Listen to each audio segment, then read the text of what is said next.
चार बहुत ही इंपॉर्टेंट चीज है इस बिजनेस में, और सक्सेसफुल बनने के लिए इस बिजनेस में पाथ को फॉलो करना पड़ता है हमको।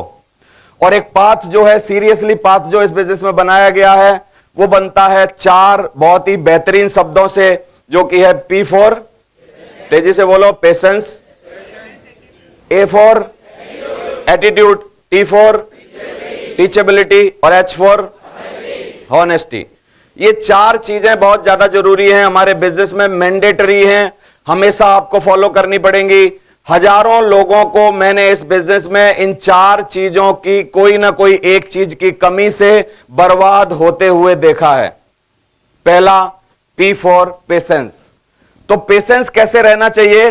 हर चीज की एक क्या होती है, कोई भी मिनिमम पीरियड होता है।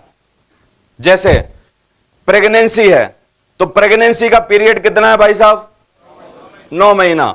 अब हम में से कोई जल्दबाज है, उसको 4 ही महीने में बच्चा चाहिए, क्या करना पड़ेगा? कोई है तरीका है आपके पास? कैसे करें? तो कम से कम मिनिमम कितने रिक्वायर्ड है? 9 महीना। अगर आपको बच्चा चाहिए तो 9 महीना वेट करना ही पड़ेगा। समझ आ रहा है? तो इतना पेशेंस तो हमें होना चाहिए। दूसरा, पेशेंस की कलाकारी क्या है कि जो भी व्यक्ति धैर्य के साथ हमेशा इसमें प्रयास करते रहते हैं, धीरे धीरे उनकी जिंदगी बनना चालू हो जाती है। लेकिन ये बिजनेस कोई ऐसे नहीं है कि आप हथेली पे सरसों जमा लोगे। मैंने 12 सालों में ये सब आपके सामने क्रिएट किया जो मैंने बताया।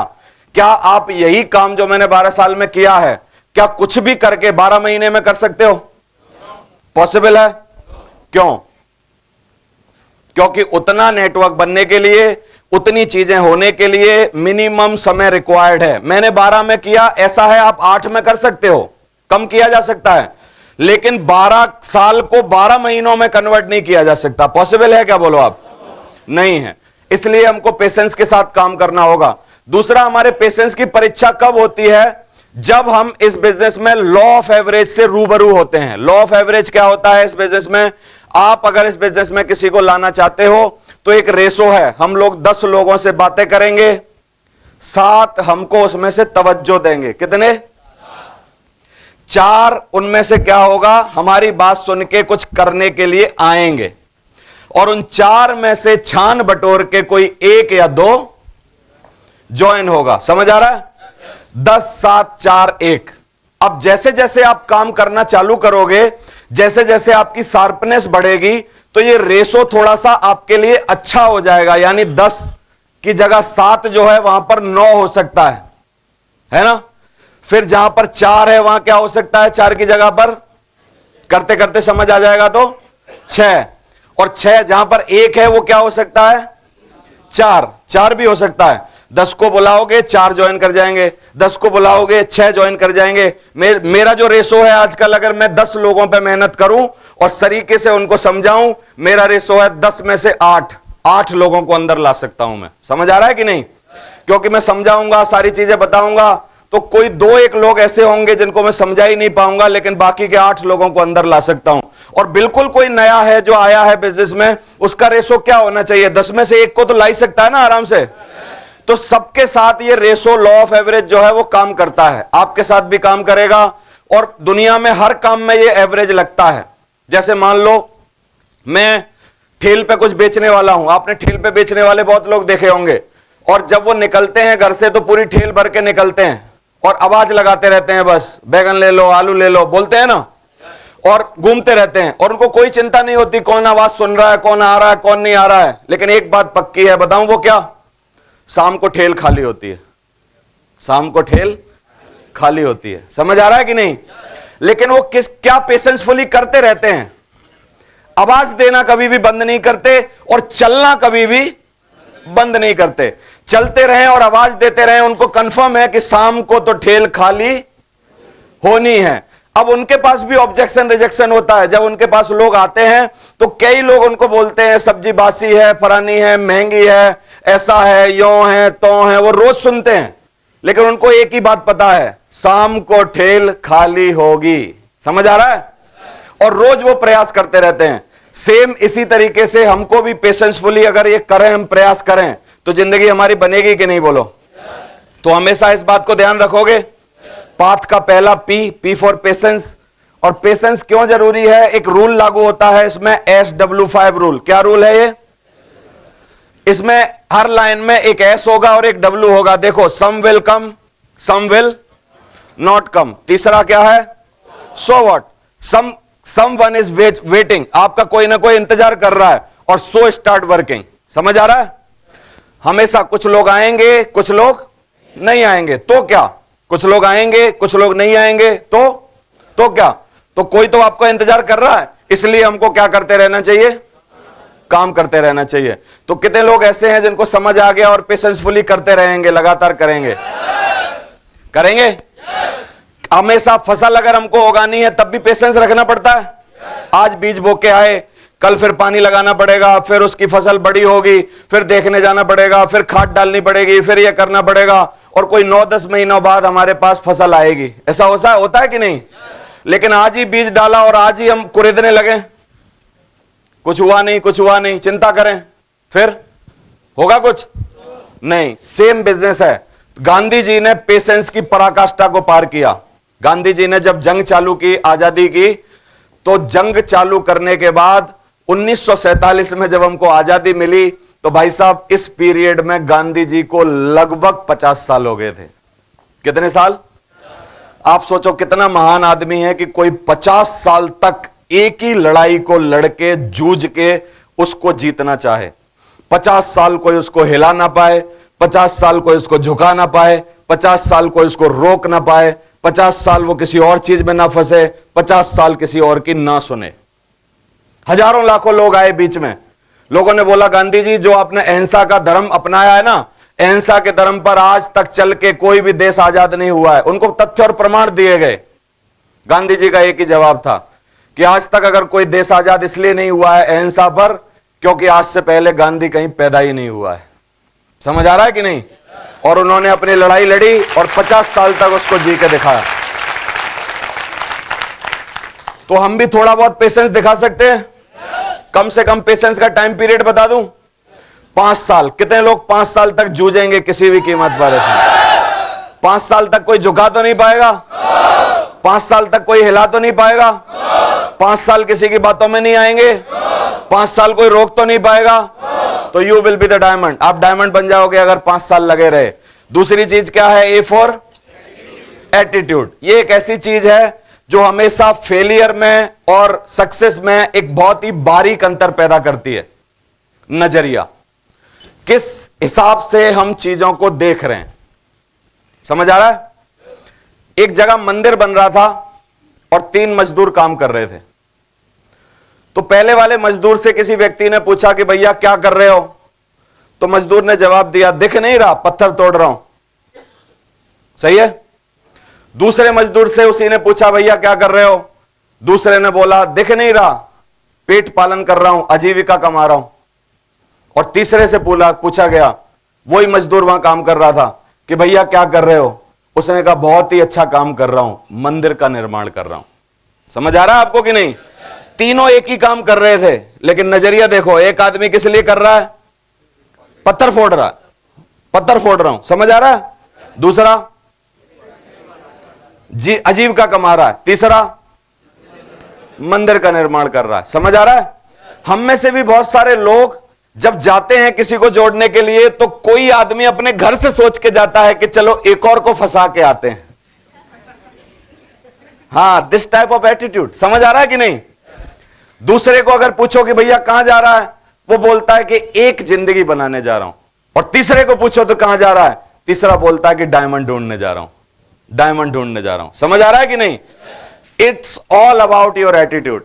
आपके एटीट्यूड पर निर्भर करता है कि आप चीजों को किस तरीके से देख रहे हो। समझ आ रहा है कि नहीं? तो एटीट्यूड बहुत ज्यादा अंतर पैदा करता है। एक बार 2 दोस्त तैयार होकर इंटरव्यू के लिए तैयार हुए और जा रहे थे, और ऊपर से कबूतर ने बीट कर दी। एक का कोट वोट खराब हो गया पूरा, उसने मुंह सुकोड़ा, रूमाल निकाला, उसने कहा यार ये आज अपशकुन हो गया, और ये मेरा क्या है ना, ये कोट खराब हो गया, अब कैसे इंटरव्यू होगा। बड़ा दुखी हो गया और बीट कर दी, यार गंदा हो गया, अब दोबारा नहाना पड़ेगा, दोबारा कपड़े साफ करने पड़ेंगे, ये वो। बगल वाला दोस्त हंस रहा था। वो उसने पूछा, क्यों हंस रहा भाई? मेरा कोट खराब हो गया, तुझे मजाक सूझ रहा है?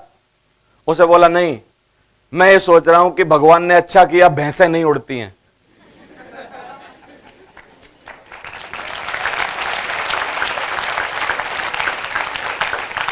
समझ आ रहा है आपको? मैं क्या समझाना चाहता हूं आपको कि पॉजिटिव एटीट्यूड वाला आदमी सेम सिचुएशन में पॉजिटिव रहता है, नेगेटिव एटीट्यूड वाला आदमी सेम सिचुएशन में क्या हो जाता है? नेगेटिव हो जाता है। It's all about your attitude. और एटीट्यूड नजर से नजरिया नहीं होता है, नजरिया एक्चुअली आपके दिमाग में होता है। हम चीजों को देखते वैसे ही हैं जैसे कि हमारे दिमाग में पहले से फीड होता है। एक बार एक विधवा का पति मर गया, एक एलआईसी का एजेंट उसके पास आया। एलआईसी के एजेंट ने बोला सहानुभूति जताते हुए कि मेरे को लगता तो नहीं कि मेरे को ऐसा दिन आया कि मैं आपको ये मरे हुए आदमी का एक चेक आपके हाथ में दे रहा हूं, पैसे देते हुए मुझे अच्छा तो नहीं लग रहा है, लेकिन क्या है मेरी मजबूरी है कि आपको पैसे तो देने पड़ेंगे। ऐसे वो दुख जता रहा था। ये औरत इतनी देर में बोली कि मुझे पता था, तुम सब आदमियों की फितरत ऐसी होती है कि किसी औरत को 2 रुपए मिले और तुम्हें लफड़ा होने लगता है दिमाग में। वो क्या कहने की कोशिश कर रहा है और ये बेचारी क्या समझ रही है? आपको समझ आ रहा है आपको कि नहीं?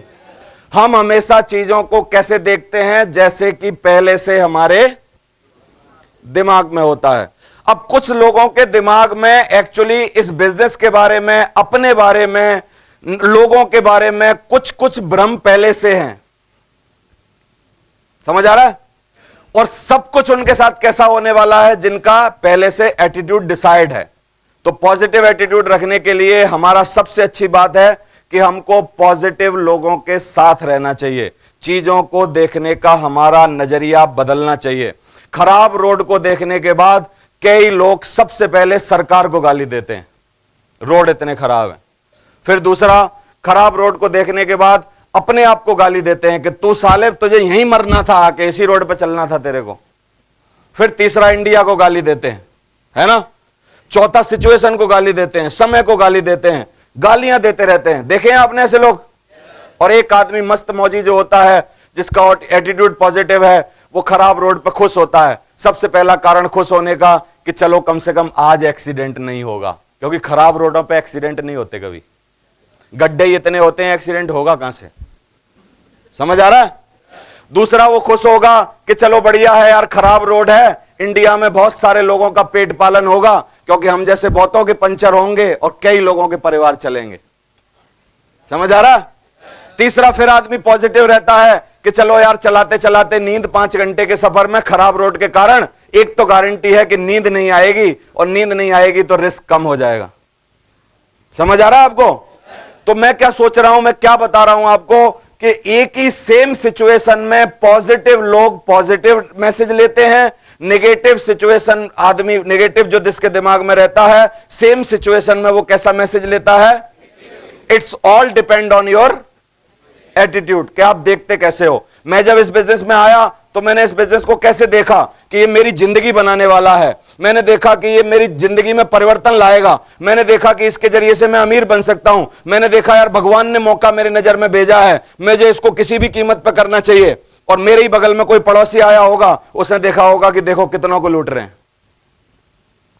है कि नहीं? उसने देखा होगा देखो बर्बाद हो रहे हैं लोग। उसने देखा होगा देखो कितने महंगे प्रोडक्ट बेच रहे हैं। उसने देखा होगा देखो लो जिंदगी नहीं बनेगी, गारंटी है कंपनी भागेगी। उसने कुछ और देखा होगा, और सेम सिचुएशन थी, और एक आदमी की जिंदगी बन गई, एक पहले दिन ही सोचते हुए रह गया। मैं आपको जहां पहुंचाना चाहता हूं वहां पहुंच पा रहे हो कि नहीं? बोलो, कितने लोग पहुंच रहे हैं? It's all depend on your attitude. आपको चीजों को देखने का नजरिया आपके पास कैसा है? बाटा कंपनी के 2 सेल्समैन बहुत दिन पहले गए, उनको एक सर्वे के लिए भेजा गया, और सर्वे के लिए भेजा नीग्रोस के पास, साउथ अफ्रीका में। साउथ अफ्रीका में एक ऐसे टापू पे भेजा गया जहां पर इससे पहले लोग कभी जूता पहनते ही नहीं थे। समझ आ रहा है? 2 सेल्समैन बाटा कंपनी के गए। एक सेल्समैन ने शाम को रिपोर्ट किया सारी सिचुएशन देखने के बाद कि सर आपने मरवा दिया, कौन से जन्म का बदला लिया मेरे से? मरवा दिया आपने, कौन से जन्म का बदला लिया मेरे से? ऐसी जगह बेच दिया, साला 100 आदमी के पैरों में अगर देख रहा हूं तो एक भी आदमी के पैर में जूते नहीं हैं। और जो आदमी जूता पहनना नहीं जानता, क्या वो बाटा का जूता पहनेगा? समझ आ रहा है? अपने मालिक को उसने ऐसा रिस्पॉन्स किया। और दूसरे आदमी को जब पूछा गया, जो दूसरा सेल्समैन था, उसने कहा भाई तुम्हारे क्या हाल हैं? उसने कहा वेरी मार्वलस सर, ट्रेमेंडस। ऐसी जगह भेजा है सर आपने, एक पैर में जूते गिफ्ट कर दो, 99 आदमी अपने आप खरीद लेंगे दूसरे का देखने के बाद। लफड़ा ही खत्म हो गया सर, लफड़ा ही खत्म है sir. Thank you very much. दूसरे सेल्समैन ने बोला सर एक पीस मेरे को भिजवाओ आप सैंपल में, और मैं दिखा दिखा के सारे पैरों में जूते पहना दूंगा, लिख के दे रहा हूं आपको, आपने इतनी बढ़िया जगह बेच दिया है, यहां बेचने की जरूरत ही नहीं, जूते तो अपने आप बिक जाएंगे। It's all about your attitude. मेरी बात समझ पा रहे हो कि नहीं? It's all about your attitude. तो आपको किस तरीके का एटीट्यूड रख के इस बिजनेस को करना चाहिए? कई लोग घर से निकलने से पहले इस बिजनेस में घर ही बैठे बैठे अपने रिजेक्शन को पक्का कर लेते हैं, और घर बैठे बैठे ये सोचते हैं, खाट पे बैठे बैठे, कि आज पूरे दिन मेरा कुछ होने वाला नहीं है। क्या किसने बोला ये आज इसका कुछ नहीं होगा? है? फिर दूसरा ख्याल आता है दिमाग में, तू कितना ही मेहनत कर ले, तेरा बाप भी गरीब था, बाबा भी गरीब था, तू साले गरीब मरेगा। समझ आ रहा है? फिर तीसरा ख्याल आता है, जब कुछ होना ही नहीं है तो फिर जाना क्यों है, और घर ही बैठा रहता। It's all about your attitude. समझ आ रहा है कि नहीं आपको? और कोई आदमी इतना खुश होकर घर से बाहर जाता है कि चलो एक दिन और मिल गया जिंदगी में, आज जिंदगी बनाता हूं, आज मेरी जिंदगी का निर्माण होगा, कोई एक डायमंड मेरे को आज मिलेगा जो जिंदगी में 5 साल मेरा साथ देगा, चलो जल्दी तैयार हो जाता हूं, 6 बजे उठ जाता हूं, और 6 बजे उठने के बाद रात को 11 बजे तक वो मेहनत करता है। एक आदमी निगेटिव सोच के घर से जा रहा है, एक आदमी पॉजिटिव सोच के घर से जा रहा है। It's all about your attitude. बात समझ आ रही है कि नहीं आपको?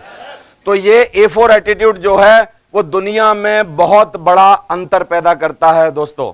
100% success depend only your attitude. और एक अच्छी बात और है, एटीट्यूड की स्पेलिंग को, ए को अगर 1 नंबर दोगे और टी को जितने नंबर पे वो आती है, अगर ऐसे नंबर रखोगे तो एक ही स्पेलिंग है अंग्रेजी वर्ड में जिसका टोटल 100% आता है, 100 आता है। एटीट्यूड, आपका नजरिया।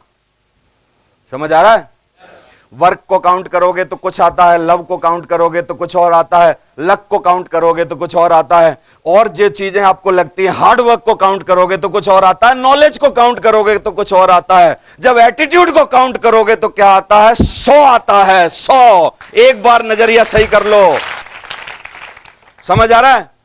और कई लोग तो अपना नजरिया सही करने में इस बिजनेस में सालों लगा लेते हैं, क्योंकि उनका नजरिया खराब इसलिए हो रखा है कि गलत सोबत है, गलत दोस्तों के साथ बैठ रहे हैं, गलत ही माहौल में पैदा हुए, गंदी बस्ती में रह रहे हैं, गलत लोगों के साथ उठ रहे बैठ रहे हैं, डेली डेली डेली डेली लोग नेगेटिव उनको दे रहे हैं। रोज सुबह घर जाते हैं तो नेगेटिव, बाहर जाते हैं नेगेटिव, दोस्तों के साथ नेगेटिव, सबके साथ नेगेटिव हो रहा है। ये इतना नेगेटिव माहौल में रह के आदमी पॉजिटिव रह कैसे सकता है? मेरे को बताओ। 1-1.5 साल हम लोग इस बिजनेस में तुम्हारा फर्मा सेट करने में लगा लेते हैं। पहले दूरदर्शन जब चैनल आता था तो रोज छत पर जाके एंटीना सेट करना पड़ता था कि नहीं? आप बताओ। करना पड़ता था ना। मैं जब भी रंगोली महाभारत मेरे को देखना होता था 1990-95 में, तो मैं ही सबसे घर का छोटा था, मेरे को चढ़ा देते थे, जा जा रात को हवा चली होगी, टेढ़ा मेढ़ा हो गया होगा, कबूतर बैठा होगा, जा चेक कर। और मैं जाके वहां से कह रहा हूं, आवाज लगा रहा हूं, हाँ आई? उसे कहा हाँ थोड़ी थोड़ी आई, और कर, सही कर, थोड़ी आई। समझ आ रहा है? ऐसे ही तुम लोगों का एंटीना हिला हुआ होता है, और 1-1.5 साल में तो हम सेफ शॉप में तुम्हारा एंटीना ही सेट कर पाते हैं, बाकी तो बाद में काम होता है। समझ आ रहा है? तो आज के बाद एक कसम खा लो सारे लोग, खाने को तैयार हो कि अपने एंटीना को हिलने नहीं दोगे और एंटीना पर कबूतर बैठने नहीं दोगे। कितने लोग कसम खा रहे हो? खा रहे हो? ये सब कुछ आपके ऊपर डिपेंड करता है कि आपका एटीट्यूड कैसा है। सही है? तीसरा पाथ है हमारे यहां। पाथ की तीसरी स्पेलिंग है T फॉर टीचेबिलिटी। क्या है? वो लोग इस बिजनेस में आके ताबड़तोड़ फेल हो जाते हैं जो लोग अपने को सीखना बंद कर देते हैं। क्यों? क्योंकि आपने एकेडमिक एजुकेशन ली, मैंने एकेडमिक एजुकेशन ली, कॉमर्स से पढ़ा, बहुत सारा अकाउंट सीखा, कॉस्ट अकाउंटिंग, टैक्स अकाउंटिंग और इनकम टैक्स सीखा, ये सीखा, अकाउंट बनाने सीखे, टैली सीखी, बहुत सारी चीजें सीखी। क्या मेरा वो सब चीजें इसमें काम आ रही हैं? आप बताओ। कोई मतलब है उनका? लेकिन इस बिजनेस में आके 12 साल पहले मैंने ड्रीम सीखा, ड्रीम कैसे बनाते हैं, मैंने सीखा इस बिजनेस में लिस्ट कैसे बनती है, मैंने सीखा इसमें एटीट्यूड कैसा रखना चाहिए, मैंने सीखा हार्डवर्क करने से क्या फायदा है, मैंने सीखा पॉजिटिव एसोसिएशन में कैसे रहना चाहिए, मैंने बहुत सारी चीजें इस बिजनेस में आके सीखी। तो आप ये बताओ, मेरा एमकॉम तक की एजुकेशन काम आ रही है कि इस वाली एजुकेशन का काम आ रहा है? क्या काम आ रहा है? ये वाली ना। तो आप जो भी डॉक्टर होगे, जो भी तुर्रम खान होगे, जो भी आपने मार्केट में इंजीनियर होगे, जो भी पढ़ा होगा, एमए किया होगा, सब जीरो है, कुछ नहीं है वो। लेकिन यहां जैसे ही आप आते हो, आपका एटीट्यूड लर्निंग एटीट्यूड होना चाहिए। कैसा होना चाहिए? सीखने की चाह आपके अंदर होनी चाहिए, नई चीज सीखने की। और कोई बच्चा भी सिखा रहा हो, शुक्रवार की ट्रेनिंग में हमारे यहां जब आप आओगे, मेरे अलावा काफी सारे बच्चे होंगे। 22 साल 25 साल का लड़का, बहुत ही छोटा सा लड़का आपको ट्रेंड करेगा। बहुत सारे लोग 60 साल के बैठे होंगे, उनकी ईगो अलाउ ही नहीं करेगी उनको कि ये बच्चा हमको कुछ सिखा सकता है। बोलेंगे अरे ये क्या सिखाएगा, इससे ज्यादा जितना इसने दूध पिया है ना, उतना तो पानी पी रखा हमने। समझ आ रहा है कि नहीं? लेकिन यहां वही आदमी इस बिजनेस में हीरो बनेगा। कौन? जो अपने को ऑलरेडी खाली करके आएगा। समझ आ रहा है? खाली बोतल में ही भरा जा सकता है। टीचेबिलिटी अगर आपके अंदर है, सीखने की चाह अगर आपके अंदर है, तो कोई भी एक बच्चा, छोटा बच्चा भी आपको सिखा सकता है कि नहीं? बताओ। और कई लोग दुनिया में कैसे होते हैं जिनको बड़ी अकड़ होती है, उनका एक स्लोगन होता है, उन्हें अपनी छाती पे लिखा होता है I know all. I know all क्या लिखा होता है? और वो बार बार बोलते हैं कि अरे मेरे को बताओगे, मेरे को सिखाओगे, ये सफेद बाल ऐसे ही नहीं हुए, ये ऐसे ही नहीं हुआ है, ये अरे हमें बड़ा तजुर्बा है, अरे हम 40 साल का तजुर्बा, अरे हमें ये है, अरे हमें ये है। उनके लिए मेरा एक डायलॉग है, बताऊं क्या? जो सब जानता है वो भगवान होता है, और भगवान अदृश्य होता है, दिखाई नहीं देता। और जो सब जानते हैं वो थोड़े दिन बाद इस धंधे में भी अदृश्य हो जाते हैं, कहीं दिखाई नहीं देते। क्योंकि जो इतना जानते हैं उनकी जरूरत क्या है? यहां उनको लुप्त हो जाना चाहिए भगवान की तरह। वो सब लोग मेरी नजर में भगवान हैं जो बहुत कुछ जानते हैं, क्योंकि बहुत कुछ जानने वाले को हमेशा आदर की दृष्टि से देखना चाहिए। और वो कभी आपको किसी गली लुक्कड़ पे नहीं मिलेगा, क्योंकि आज तक भगवान के दर्शन नहीं हुए कभी भी। क्योंकि जो सब जान गया उसको तो मानव बन के रहने की जरूरत नहीं है, उसको अदृश्य हो जाना चाहिए। और जो सब जानता है उसको अदृश्य होना जरूरी है। और धंधे में धीरे धीरे वो बचेगा कौन? जो इस बिजनेस में टीचेबल होगा। कितने लोग सीखने की ख्वाहिश रख सकते हैं? बाल काटने का अगर आपको शौक है, आप बाल काटना चाहते हो, बाल काटने का बनना चाहते हो, तो आपको कम से कम 2 साल लग जाएंगे।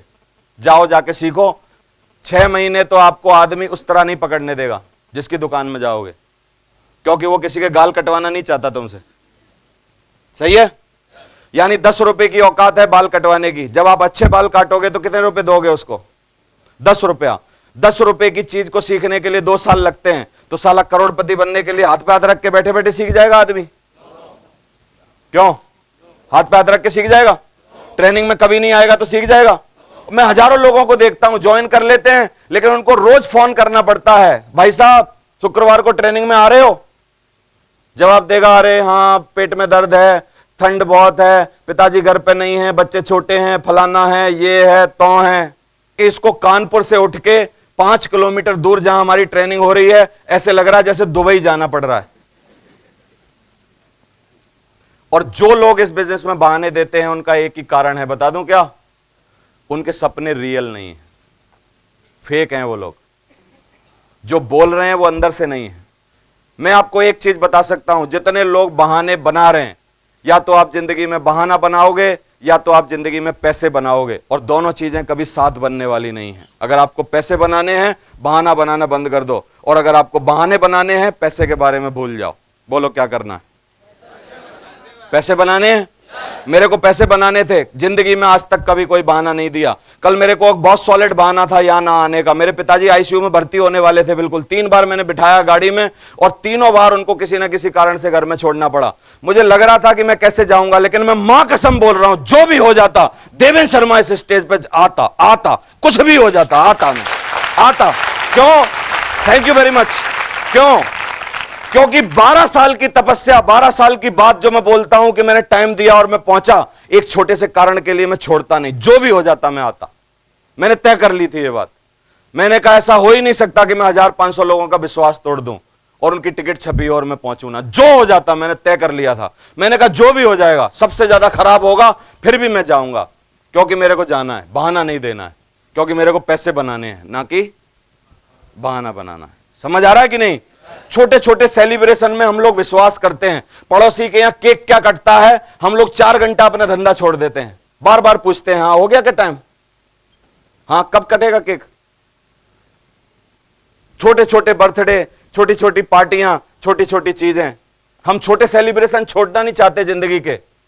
लेकिन एक बात मेरी नजर से समझ लो, मेरा एटीट्यूड है ये, जिंदगी के छोटे सेलिब्रेशन छोड़ दो, एक दिन आपकी जिंदगी पूरी की पूरी हर दिन सेलिब्रेशन हो जाएगी मेरी तरह। और छोटे सेलिब्रेशन में फंसे रहे तो जिंदगी भर दूसरे के केक पे मोहताज रहना पड़ेगा, दूसरे की दावत पे मोहताज रहना पड़ेगा साला, दूसरे की दावत पे। समझ आ रहा है? तो आज के बाद जो भी लोग टीचेबल हैं, जिंदगी में कुछ बनना चाहते हैं, क्या वो सीखेंगे?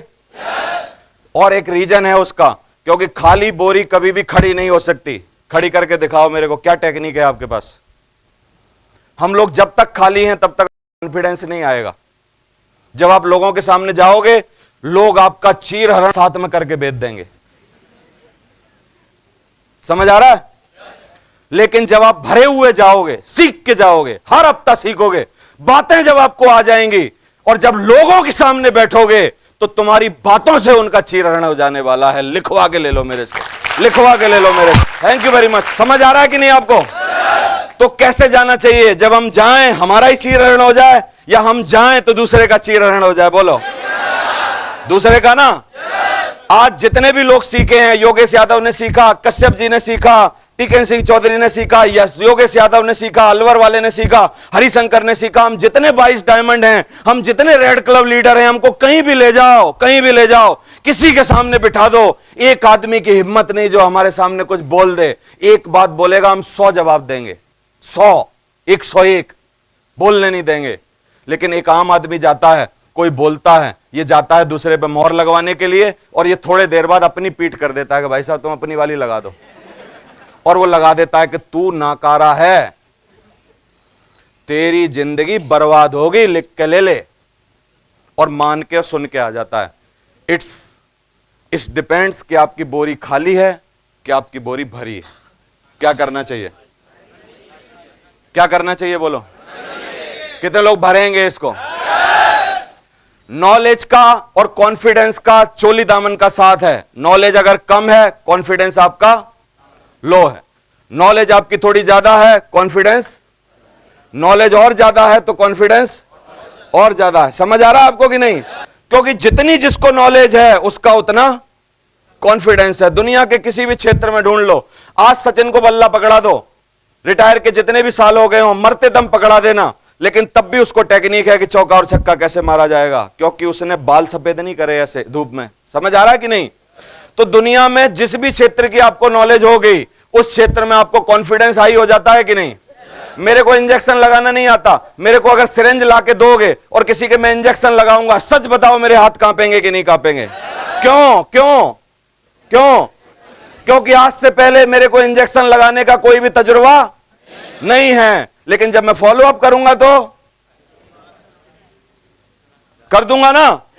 तो आपको इस बिजनेस में अगर कॉन्फिडेंस लाना है, कितने लोग चाहते हैं कॉन्फिडेंस आना चाहिए इस बिजनेस को करने का? तो मैं एक ही बात बोलता हूं, नॉलेज ले लो भाई साहब। हर शुक्रवार को आओ, हर शुक्रवार को आओ और इस बिजनेस को सीखो। और चौथी और लास्ट चीज, H फॉर ऑनेस्टी, ईमानदारी। बहुत लोगों को ईमानदारी भगवान ने दी ही नहीं है।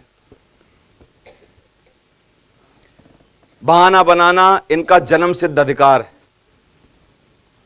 बीवी को बोलेंगे तेरी जिंदगी बनाऊंगा, बड़े बड़े सपने दिखाएंगे बीवी को, और रात को बोलेंगे, सुबह भूल जाएंगे, क्योंकि ये अपने लिए ईमानदार नहीं है। समझ आ रहा है आपको कि नहीं? तो ईमानदार क्या है? ईमानदारी, ईमानदारी वो नहीं है कि पैसे देके टाइम पे लौटा दो। ईमानदारी है अपने लिए क्या आप ईमानदार हो? जो बोलते हो क्या उसको निभाते हो?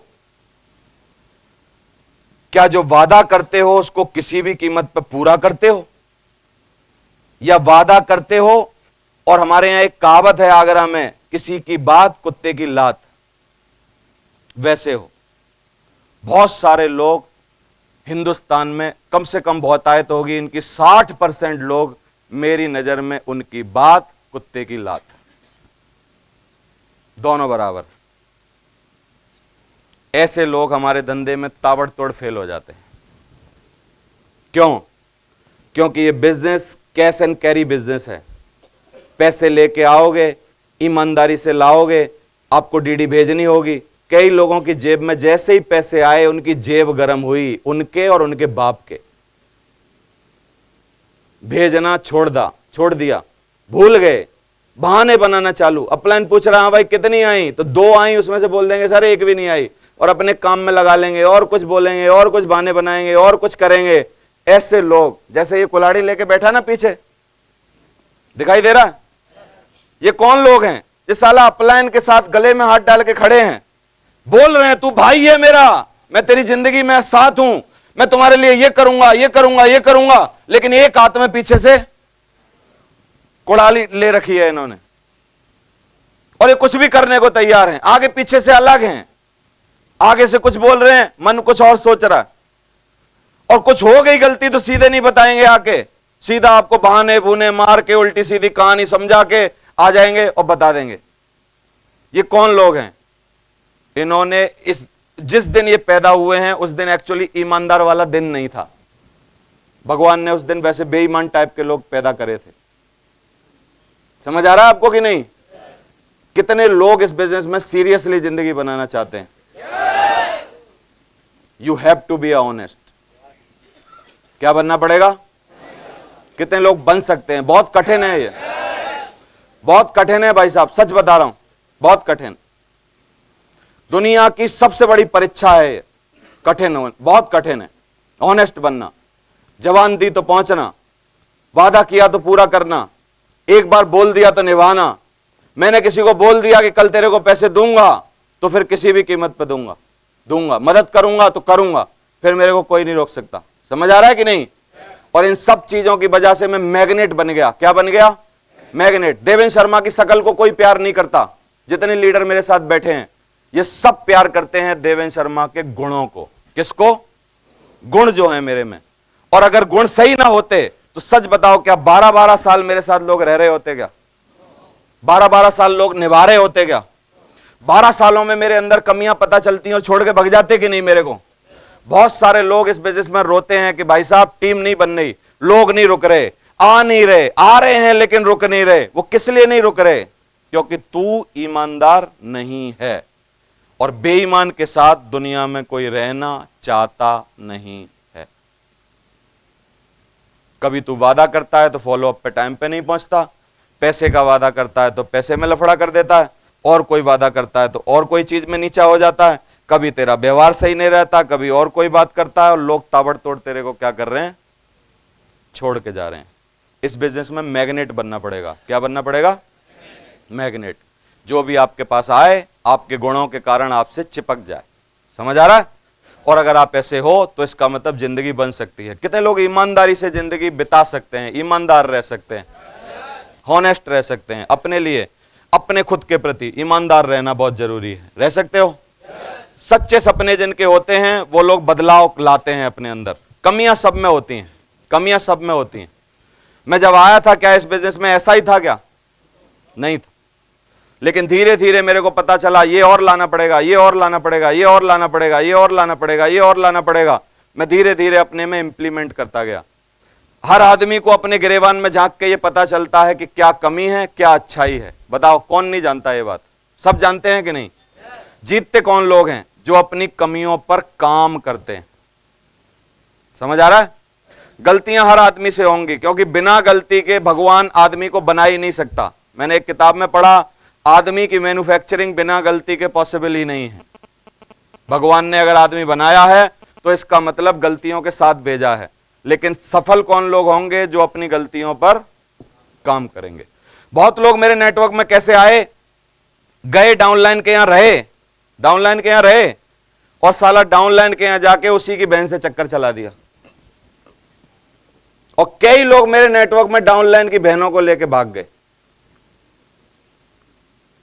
मेरे को आज तक नहीं मिले हैं, मैं ढूंढ रहा हूं हंटर लेके। मैंने कहा साला एक बार मिल जाए, मिले ही नहीं मेरे को। समझ आ रहा है? कितनी उम्मीदों के साथ आदमी इनको घर ले गया था, क्या सोचा था इनके बारे में, और इन्होंने क्या किया, क्या सिला दिया उसको, और जीवन बर्बाद कर लिया। कई लोग आए जो अपने घर वालों के लिए ईमानदार नहीं थे, शादीशुदा थे, फिर भी साले दूसरे लड़की के चक्कर में पड़ गए। एक लड़की आई, थोड़े से नैन मटकाए, तीसरे दिन में चले गए। समझ आ रहा है? दुनिया में कई लोग आएंगे बिजनेस में, और आने के बाद आपकी ईमानदारी चेक करेंगे। ईमानदारी हर तरीके से आपको दिखानी होगी। मेरे जितने फ्रंटलाइन लीडर हैं, मेरे साथ रहते हैं, एक भी चरित्र की कमी आप उनमें बता ही नहीं सकते। मेरा पक्का डिसीजन है, जैसे ही तेरे बारे में एक भी कमी मेरे पास आई, देवेंद्र शर्मा की डिक्शनरी में सॉरी और माफी 2 वर्ड हैं ही नहीं। माफ नहीं करता मैं किसी को। एक गलती पे पेन तोड़ देता हूं। कलम लिखते हैं ना, मृत्यु दंड, और थट खत्म। समझ आ रहा है कि नहीं? ऐसे बहुत सारे लोग आए, बहुत सारे लोग चले गए। टिकता कौन है? टिकता कौन है? जो अपने सपनों के प्रति, अपने घर वालों के प्रति, अपनी बातों के प्रति, अपनी जवान के प्रति, अपनी सब चीजों के प्रति इस बिजनेस में क्या होता है? ऑनेस्ट होता है। तो क्या लगता है आपको आप में ये क्वालिटी है? कुआरा है अगर कोई आदमी, बहुत ज्यादा शादी की खुजली है, करवा लो, करवा लो। क्या है? करोड़पति बने ना बने कोई आदमी हिंदुस्तान में, लखपति बने ना बने, अरबपति बने ना बने, गारंटी है एक लड़की का पति जरूर बनेगा। आगे पीछे कभी ना कभी बनेगा, गारंटी है, लिखवा के ले लो मेरे से। समझ आ रहा है? तो क्या उखाड़ लेगा? बन जाएगा तो। क्यों? बहुत लोग घूम रहे हैं, ईमानदार नहीं है, रात को अपलाइन को उल्टी सीधी बातें कर रहे हैं, समझा रहे हैं। रात को अपलाइन बोल रहा है चलो ऐसे ऐसे कर लो, और फिर 2:30 बजे तक व्हाट्सएप पे लगे हैं, फिर 2:30 बजे तक गर्लफ्रेंड से बातें करने लगे हैं, और फिर सुबह लेट हो गए, और फिर अपलाइन ने पूछा कि उठ गया बेटा, जा रहा है कहीं काम कर रहा है कि हाँ हाँ रास्ते में हूं, अभी घर में ही पड़े हैं। बहाने बना रहे हैं। रात को 3 बजे उठ रहे हैं, 3 बजे सो रहे हैं, तो सुबह उठेंगे कितने बजे? और फिर बार बार कंपनी को बोल रहे हैं अरे होता कुछ नहीं है, हमने तो ऐसे किया था, हमारी जिंदगी नहीं बन रही है। बनेगी क्या जिंदगी? क्यों? क्या नहीं है इसमें? खुद के लिए ईमानदारी नहीं। समझ आ रहा है आपको? तो जिस भी चीज पे ईमानदारी गई, ईमानदारी पैसे पे जाएगी, या तो चरित्र पे जाएगी, या किसी के लिए कुछ गलत काम करोगे, और जैसे ही ईमानदारी गई, लिखवा के ले लो मेरे से, तबाह हो जाएगा इस धंधे में। तो कितने लोग ऑनेस्ट रहने का वादा कर रहे हैं खुद से, मेरे से नहीं करना है। प्रॉमिस हमेशा दूसरों से किया जाता है, और कमिटमेंट जो होता है वो खुद से किया जाता है, खुद से। व्रत जब हम करते हैं तो वो सेल्फ कमिटमेंट होता है कि शाम तक कितने भी रसगुल्ले मेरे सामने आ जाएं, लेकिन मैं शाम तक अपने मुंह में एक भी निवाला जाने नहीं दूंगा। ये कमिटमेंट किसका होता है? खुद का। क्या उस दिन किचन को ताला लगा होता है? क्या लोग लाते नहीं? खिलाना चाहते हैं ना, फिर भी हम मना करते हैं। किससे कमिटमेंट होता है वो हमारा? सेल्फ कमिटमेंट होता है। कुछ भी हो जाए, कुछ भी हो जाए, कितने ही पकवान आए, लेकिन शाम तक आज मैं खाऊंगा नहीं। और भगवान किसी भी धर्म में नहीं बोलता भूखे रहो। मैं सच बता देता हूं आपको, अध्यात्म में गया तब से मेरे को पता चला, सिर्फ आपकी संकल्प शक्ति को बढ़ाने के लिए हर धर्म में व्रत सिखाया जाता है। किसको बढ़ाने के लिए? आपकी संकल्प शक्ति, जो आपने संकल्प किया, क्या आप उस संकल्प पर कितने दिन तक अडिग हो? सिर्फ अपनी संकल्प शक्ति को बढ़ाना है। आप पे जब भी आप कोई भी व्रत करते हो, सेल्फ का कमिटमेंट कितना रखते हो और कितना उसको ईमानदारी से निभाते हो, उसको सिखाने के लिए हर धर्म धरती पे जो चलता है वो व्रत सिखाता है। और हमारा बिजनेस, ये बिजनेस भी आपको व्रत सिखाता है, आपको आपकी ईमानदारी का व्रत। समझ आ रहा है? तो कितने लोग ऑनेस्ट होने का वादा कर रहे हैं कि नहीं जी हिलेगी नहीं किसी भी कीमत पर, कुछ भी हो जाए, ना कोई लड़की ऐसी बनी है धरती पर जो हमको हिला सके, ना कोई ऐसी चीज बनी है, ना कोई पैसे बने हैं, ना कुछ बना है। हमेशा अपनी मेहनत पर भरोसा करो, दूसरे के पैसे से कुछ नहीं होने वाला है। जितने लोगों ने दूसरे के पैसे गलत यूज किए हमारे बिजनेस में, उन सब ने यहां पर बहुत ही ज्यादा तकलीफ झेली है। सबसे पहली तकलीफ, हमारी नजरों में गिर जाते हैं वो लोग, आधी डीडी लेके आ जाते हैं लोगों की। मैं मना करता हूं स्टेज से, आधी डीडी मत लो। आधी डीडी, 1000 रुपया किसी ने दिखाया नहीं, इनकी लाट टपक जाएगी तुरंत। अरे भाई साहब, हाँ 7000 बाद में दे देना, 1000 दो, तुरंत ज्वाइन करा देंगे हम आपको। वादा करेंगे उल्टे सीधे उसको कि नहीं 1000 दो आप, अरे हम मिला के भेज देंगे आपके 7000। साले ने 7000 ना 20 साल से नहीं देखे इसने 7000 खुद के, और वादा कर देंगे उसको। और ऐसे लोगों के बाद में 2 हफ्ते बाद उसको पता चल जाएगा कि जो 1000 ले गया था मेरे, आज तक उसके पास रखे हैं, कुछ नहीं भेजा उसने। और फिर उसके बार बार जाके अलग अलग बहाने बना के, तुम्हारी डीडी चली गई है, प्रोडक्ट आने वाला है, फलाना है, बाकी के पैसे दे दो, ये दे दो। फिर वो देगा नहीं, फिर लेट हो जाएगा, फिर और कोई लफड़ा होगा, और फिर उस आदमी को इसकी औकात पता चल जाएगी। और ये सब किसने किया? बीज किसने बोया है? किसने बोला इसको 1000 रुपए लो, 2000 लो? मैं बोल रहा हूं, कोई भी आदमी अगर आपको 500 रुपए से कम दे रहा है, क्योंकि आपकी हिम्मत है 500 रुपया मिला के भेजने की, 500 रुपए से अगर आदमी कोई कम पैसे दे रहा, हाथ में पकड़ो ही मत, पकड़ो ही मत। भाई साहब तुम रख लो अपने पास, जब आपकी इच्छा हो कर लेना। मेरी जरूरत नहीं है आना, आपकी जरूरत है। जिंदगी आपकी बननी है, सपने आपके पूरे करने हैं, बच्चों को आपके कार मिलनी है, कल आपका भला होना है, कल आपको लाखों रुपया आना है। मेरी क्या जरूरत है? आप पे जब पूरे हो जाए जब दे देना भाई साहब, तब आप 15 दिन बाद आ जाऊंगा, 10 दिन बाद आ जाऊंगा, तुरंत उसको पकड़ा दो। और ये ईमानदारी जब आप अपनी चेक करा लोगे ना, कोई आदमी एक आएगा, एक ही आदमी आपके लिए टीकन सिंह चौधरी बनेगा और सीधा 60,000 का नेटवर्क लाएगा। आपकी ईमानदारी चेक कर रहे हैं लोग, और आप क्या कर रहे हो? 1000 रुपए के लिए लाट टपका दे रहे हो। किसी की 200 रख लिए, किसी के 100 रख लिए, किसी के 50 रख लिए, किसी का कुछ रख लिया, किसी ने फोल्डर के पैसे दिए उसका फोल्डर नहीं लाए, किसी ने और कुछ किया उसका ये सब नहीं किया, और सब अपनी ईमानदारी का पूरा करके बर्बाद हो रहे हो। कितने लोग हैं जिनको मेरी बात समझ में आ रही है आज के बाद ईमानदार होने का? पक्का ले रहे हो निर्णय? रखोगे ईमानदारी? दूसरे का पैसा, बच्चे, दूसरे की चीजें, जिस आदमी ने भी इन सब चीजों पर नियत खराब की, बर्बाद होगा। लिखवा के ले लो मेरे से।